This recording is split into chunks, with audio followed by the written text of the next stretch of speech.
बिस्मिल्लाहिर्रहमानिर्रहीम। अस्सलामुअलैकुम नाज़रीन कराम, नई वीडियो में आपको खुश आमदीद कहते हैं। फ़तेह बंदयाल के बेटे उमर अताब बंदयाल ने तारीख़ रकम कर दी है। इलेक्शन 14 मई को ही होने हैं, इससे आगे नहीं बढ़ सकते, ईद के बाद नहीं बैठेंगे, आज ही फैसला करें। सुप्रीम कोर्ट के फैसले ने इन सब को 400 फुट ज़मीन के अंदर आज दफन कर दिया है।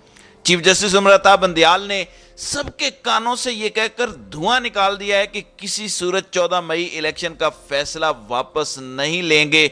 अदालती फैसले पर अमल दरामद कराना भी जानते हैं, किसी को इसे मजाक या कमज़ोर नहीं समझना चाहिए। अब नून लीग की जानिब से जो है वो बाइकाट की खबरें मौसूल हो रही हैं कि उन्होंने पंजाब में इलेक्शन का बाइकाट कर दिया है। जाहिर है जब पंजाब में उम्मीदवार ही नहीं मिल रहे तो बाइकाट करना बनता है। ये बाइकाट नहीं बल्कि इलेक्शन में तहरीक इंसाफ से हार का खौफ है जो बोल रहा है।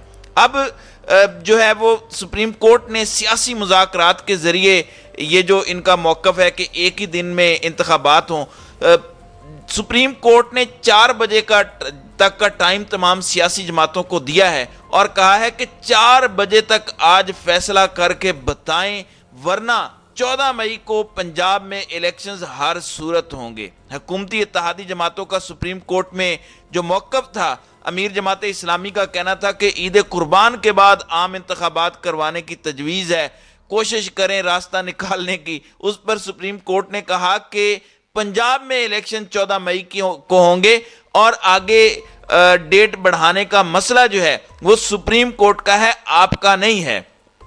फिर पीपल्स पार्टी भी पंजाब में अपने उम्मीदवारों को टिकट देने का ऐलान कर चुकी है, यानी उसने भी नून लीग के साथ हाथ कर दिया है। हुकूमत किस तरह अपनी ही गलतियों से एक गहरे खड्डे में आन गिरी है।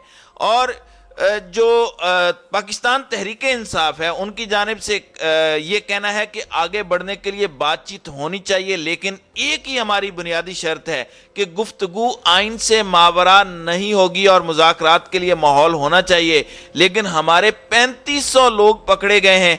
कल रात को भी हमारा इंस्टाग्राम लीड अता को उठा लिया गया है। देखें, शेख रशीद ने भी एक बयान जारी किया कि जी मुज़ाकरात में छोटी और बड़ी ईदें कहीं इकट्ठी ना हो जाएं। अब कुछ भी है, सारी जमातों को जो है वो सुप्रीम कोर्ट जो है वो बहरान से निकालने की कोशिश कर रही है और सारी जमातें जो सुप्रीम कोर्ट के खिलाफ, चीफ जस्टिस उमर अताब बंदयाल के खिलाफ जो है वो अब बहुत बढ़ कर बातें करती थी और इस कदर घटिया गुफ्तगू कर रही थी, वो सारी की सारी सुप्रीम कोर्ट के अंदर मौजूद थी सिवाय मौलाना फजलुर रहमान की जमात के। और चीफ जस्टिस ने दौरान समाअत ये कहा कि वैसे तो कामरान मुर्तज़ा जो कि फजलुर रहमान के रिप्रेजेंटेटिव हैं, हर मामले पर अदालत के साथ खड़े होते हैं, लेकिन वो आज क्यों नहीं आए। इस हवाले से बड़ी अहम तफसीलात जो अब तक सुप्रीम कोर्ट की तरफ से जारी हुई हैं वो मैं एक एक करके आपके सामने इस वीडियो में रख देता हूं।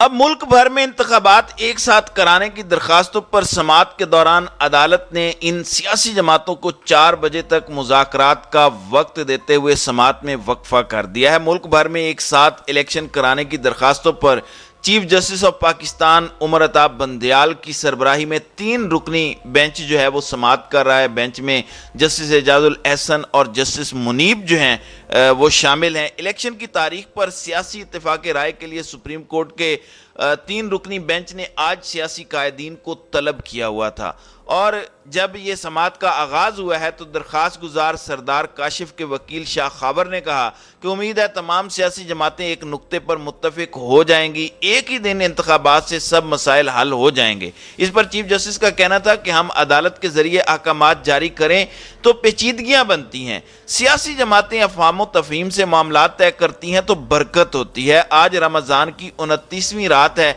आज अपना नेक काम शुरू कर रहे हैं। सबसे पहले हुकूमत को सुनते हैं, एक साथ इंतखाबात के 1 पॉइंट एजेंडे का बताएं। इंतखाबात एक साथ होने पर बारी बारी तमाम सियासी जमातों को सुनते हैं, सियासी कायदीन के तशरीफ लाने पर मशकूर हैं। और इस पर जो है वो उन्होंने कहा है कि वजारत दिफा ने उम्दा ब्रीफिंग दी थी, अटारनी जनरल को एक साथ इंतखाबात के मामले पर दलाइल देना थे, लेकिन वो सियासत की नज़र हो गए।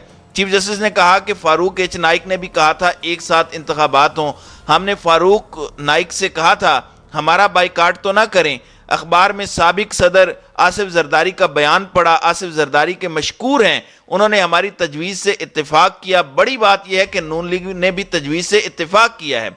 इस पर फारूक एच नाइक का कहना था कि हुकूमती जमातों का पहले भी यही मौक़िफ़ था कि एक साथ इंतखाबात होने चाहिए। 90 दिनों का वक्त पंजाब और खैबर पख्तूनख्वा में एक्सपायर हो चुका है। हुकूमती जमातें एक ही दिन इंतखाबात के मामले पर मुशावरत कर रही हैं। बिलावल भुट्टो जरदारी ने मौलाना फजलुर रहमान से मुलाकात की है। आसिफ जरदारी भी इत्तहादियों से मुशावरत कर रहे हैं। ईद उल फितर के फौरी बाद इत्तहादियों समेत पीटीआई से सियासी डायलॉग करेंगे। एक ही रोज़ इंतखाबात से पुरअमन और शफाफ इंतखाबात मुमकिन होंगे। सियासी जमातों को मसाइल मिल बैठ कर हल करने चाहिए। पीटीआई से मुज़ाकरात करेंगे ताकि हेजानी कैफियत का खात्मा हो। हमारी कोशिश होगी इन डायलॉग से सियासी इत्तेफाक राय पैदा हो। और साद रफ़ीक का कहना था कि बहुत मुश्किल माहौल है, मगर पाकिस्तान के अवाम की तकदीर का मसला है। हम यकीन रखते हैं मुकाबले की बजाय मुकालमा होना चाहिए। हमारी जमात एक रोज़ इंतखाबात और डायलॉग के लिए तैयार है। हमने ईद के बाद अपने रहनुमाओं का इजलास बुलाया है। अपोजिशन के साथ बैठ कर इंतखाबात का हल निकालने के लिए तैयार हैं। हम सियासतदानों की आपस में दोस्ती है। साद रफ़ीक मतलब अजीब मजाक कर रहे हैं। आगे फिर कहते हैं कि हम अदालत को डिबेट क्लब नहीं बनाना चाहते। मिल बैठेंगे तो सवालों जवाब होंगे। अदलिया और मुल्क के लिए जेलें काटी हैं, मारे भी खाई हैं। आईनी मुद्दत से एक दिन भी ज्यादा इक़्तिदार में रहने के तलबगार नहीं हैं। हम मुल्क बनाने वालों की औलादे हैं। तो चीफ जस्टिस ने कहना था कि झगड़े दिखाने में सोशल मीडिया का भी हाथ है। फिर पीपल्स पार्टी के कमर जमान कायरा का कहना था कि मुल्क में तलखी बहुत बड़ी हुई है। हमारी जमात ने सबसे पहले इत्तेहादी जमातों से मुशावरत का आगाज किया। हमें यकीन है सियासी कुव्वतें मिलकर सब तलखियां खत्म करेंगी। सुप्रीम कोर्ट के शुक्रगुजार हैं जिन्होंने मुज़ाकरात की तजवीज़ दी। फिर मुस्लिम लीग काफ के तारिक बशीर चीमा का कहना था कि शजात हुसैन ने आज अदालत पेश होने की मुझे हिदायत की थी। हम तो पहले दिन से कह रहे हैं कि एक ही दिन इलेक्शन हो, हर सूरत एक दिन इलेक्शन को सपोर्ट करेंगे। चीफ जस्टिस आपने सही फरमाया, सियासी लोग खुद मामलात हल करें। फिर जो MQM है उनका कहना था कि हमारी जमात ने हमेशा सुप्रीम कोर्ट के फैसलों का एहतराम किया है, अदालत के साथ खड़े हैं, जो सब मिलकर फैसला करेंगे वो कबूल होगा। इसी तरह बलोचिस्तान अवामी पार्टी के जो रहनुमा है इसरारुल्लाह तरीन, उनका भी कहना था कि सियासी डायलॉग होना चाहिए और एक ही दिन इंतखाबात होने चाहिए। शाह महमूद कुरैशी का कहना था कि PTI की एक सियासी राय है और एक कानूनी राय में आइन के तहत 90 दिन में इंतखाबात लाजिम है। तहरीक इंसाफ सिर्फ इंतखाबात चाहती है। मेरी जमात इंतखाबात के लिए तैयार है, सियासी मामलात को आगे बढ़ाने के लिए साथ देंगे। PDM ने कहा था कि पंजाब असम्बली तोड़ें, हम कौमी असम्बली तोड़ देंगे। PDM के कहने पर सूबाई असम्बलियां तहलील की। PDM ने इंतखाबात कराने का वादा किया था। फिर शाह महमूद कुरैशी का कहना था कि कानूनी रास्ता तो वाज़ेह है, अब हमें सियासी रास्ता भी देखना है। हुकूमत ने फंड समेत कई मसाइल का अदालत को बताया। मुस्लिम लीग नून अपने मौक़िफ़ से मुकर गई। तहरीक इंसाफ हमगीर मुज़ाकरात के लिए तैयार है, आइन के अंदर रहते हुए मुज़ाकरात के लिए तैयार हैं। सुप्रीम कोर्ट ने इंतखाबात के हवाले से फैसला दिया। अदालती फैसले पर अमल दरामद में रुकावटें खड़ी की गईं। अदालत ने बुर्दबारी और तहम्मुल का मुज़ाहरा किया और आइन का तहफ़्फ़ुज़ किया। हम तलखी की बजाय आगे बढ़ने के लिए आए हैं। सियासी कुव्वतों को मिलकर मुल्क को दलदल से निकालना है। मुज़ाकरात तो कई बरस चल सकते हैं, जैसे कश्मीर का मसला। हमें खदशा है हुकूमत इंतखाबात को तूल देना चाहती है। हमें डर है कि मुज़ाकरात तूल पकड़ेंगे। अब ये जब शाह महमूद कुरैशी ने बात की है तो चीफ जस्टिस का इस पर कहना था कि हमने अपना 14 मई का फैसला कायम रखना है। सुप्रीम कोर्ट का 14 मई का फैसला कायम है और वो नहीं बदलेगा। सुप्रीम कोर्ट के फैसले के खिलाफ दरखास्त नहीं आई। वजारत दिफा की दरखास्त मजाक लगी। हम आज भी सबको सुनने के लिए तैयार हैं। कल भी ईद ना हुई तो सुन लेंगे। सुप्रीम कोर्ट का 14 मई का इंतखाबात का फैसला वापस नहीं होगा। ये बड़ा खुला और वाज़े ऐलान जो है वो सुप्रीम कोर्ट की जानिब से किया गया है, चीफ जस्टिस ऑफ पाकिस्तान की जानिब से किया गया है। इसलिए सुप्रीम कोर्ट मुकम्मल तौर पर डट कर खड़ी है। जो मर्जी हो जाए, पीपल्स पार्टी हो, नून लीग हो, जमात इस्लामी हो, जितने मर्जी डिलेइंग टैक्टिक अपना लें, chief justice of Pakistan Umar Ata Bandial डट कर खड़े हैं। और अब 4 बजे तक का टाइम दिया है कि तमाम सियासी जमातें मिलकर मुज़ाकरात करके फैसला कर लेकर आएँ कि अब आगे क्या करना है, वरना 14 मई को पंजाब में हर सूरत इलेक्शंस होंगे। اب یہ آخری فیصلہ ہے. اب 4 بجے جو سماعت ہوگی اس کا انشاءاللہ آئندہ ویڈیو میں ذکر کریں گے. تو ناظرین اکرام، آپ کی اس ویڈیو کے حوالے سے کیا رائے ہے؟ اب اپنی رائے کا اظہار کامنٹ سیکشن میں ضرور کیجیے گا.